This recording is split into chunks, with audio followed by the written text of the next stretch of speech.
आज मैं आपको क्लिनिकली ईएसआर एंड सीआरपी देखना सिखाता हूँ। ESR means erythrocyte sedimentation rate, means rate at which RBC settled in vertical tube in 1 hour. इसका नॉर्मल रेंज होता है मेन में 0 to 15 mm per hour, women में 0 to 20 mm per hour, child में 0 to 10 mm per hour and elderly में slightly high देखने को मिलता है। अब हम इसका मैकेनिज्म समझते हैं। जब इन्फ्लेमेशन होता है तो फाइब्रिनोजन बढ़ता है, तब इम्यूनोग्लोबिन रिलीज होता है। अब हम देखते हैं ईएसआर बढ़ने का क्या कारण है। पहला तो इन्फेक्शन, जैसे टीबी की कंडीशन में, specially pulmonary TB and bone TB and chronic infection. इसलिए जरूरी है क्योंकि जब हम सीआरपी पढ़ेंगे तब हम वहां देखेंगे कि वह एक्यूट कंडीशन का मार्कर है। इन्फ्लेमेशन की कंडीशन में जैसे rheumatoid arthritis, SLE and vasculitis. Malignancy की कंडीशन में जैसे लिम्फोमा, मल्टीपल मायलोमा में, अदर्स जैसे प्रेगनेंसी और एनीमिया में। अब हम देखते हैं ईएसआर कम कब होता है। पॉलीसाइथीमिया की कंडीशन में, सिकलिंग की कंडीशन में, ल्यूकोसाइटोसिस की कंडीशन में, हार्ट फेलियर की कंडीशन में। कुछ क्लिनिकल टिप्स, जैसे ईएसआर नॉन स्पेसिफिक है, then use only monitor chronic disease trends, not to confirm diagnosis. ESR TB के मॉनिटरिंग में काम आता है, ट्रीटमेंट से ईएसआर स्लो कम होता है। और एक चीज इंपॉर्टेंट है कि यदि ईएसआर वेरी हाई है, लगभग 100 mm पर आवर से ज्यादा, तब हम मोस्ट प्रोबेबली टीबी सोचेंगे या auto immune disease and myeloma. इसे हम फर्दर इन्वेस्टिगेशन से कंफर्म करेंगे। अब हम सीआरपी देखते हैं, मतलब C reactive protein.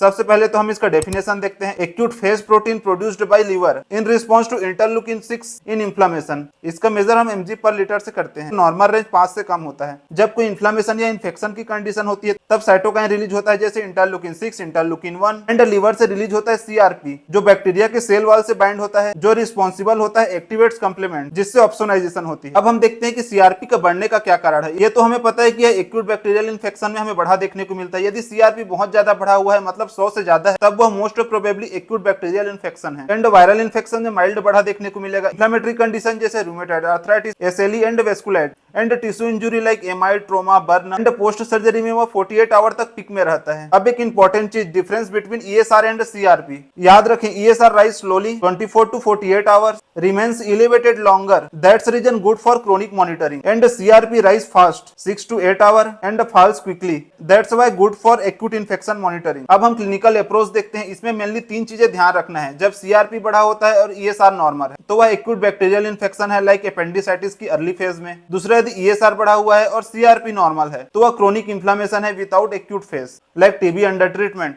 And important thing क्या है कि यदि बोथ बढ़ा हुआ है तो वह एक्यूट फ्लेयर अप है क्रोनिक कंडीशन का, लाइक रूमेटॉइड आर्थराइटिस में। अब इंपॉर्टेंट टिप्स जो आपको ध्यान रखनी है। ध्यान रखें कि CRP is more reliable in acute sepsis than ESR. Second, post op patient में CRP should start falling after 3 days if not suspected infection. Third, ESR can be falsely बढ़ा हुआ मिल सकता है एनीमिया एंड प्रेगनेंसी में। ऐसी और clinical notes के लिए मुझे फॉलो और डीएम करें लैब नोट्स।